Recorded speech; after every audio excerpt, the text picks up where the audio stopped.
of the gaps we found in leadership is how to deal with conflict.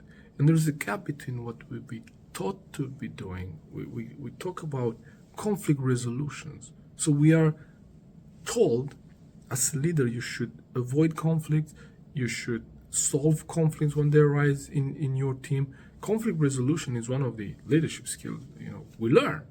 But we have found that there are some types of conflicts that are beneficial for the team. So if the team trusts each other to challenge each other on ideas, and the conversation gets heated, but it's around the idea, it's around what's the best idea to move forward, and everyone is participating and they're giving input, and spirits are heated, but we're moving forward.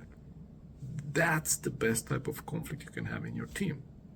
If you believe that the best idea always wins, now how do you make sure that the best ideas always win if there is no conflict? If no one challenges the idea?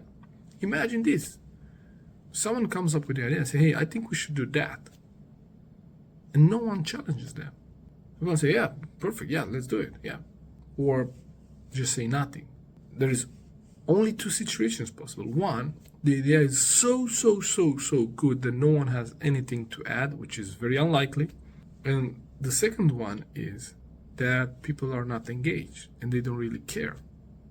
And they would allow that to pass by, either because they don't think it's important or because they don't know how to challenge it.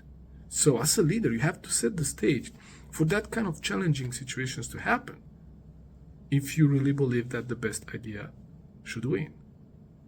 And so there is a gap between what we have been taught to do when there is a conflict arising, in other words, to resolve that conflict, and what we should actually be doing, and what kind of stance should we take as a leader.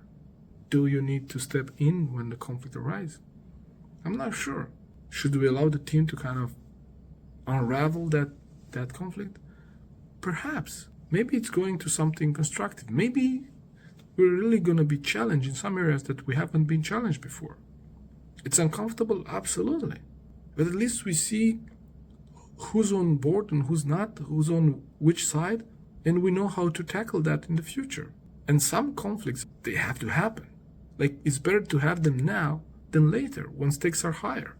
Would you rather have conflicts and disagreements right now at the start of a project, or when we have spent half of the resources? Why? Because we try to resolve things at the beginning, and we try to find a compromise. And people compromise on their position, but they haven't changed their position. And so I don't know if we should solve all the conflicts that arise. And I see this gap. There is a gap between what we think we should be doing and what we should actually do it. We should allow for the healthy conflict to take place. If people trust each other and they challenge the idea, that's healthy conflict.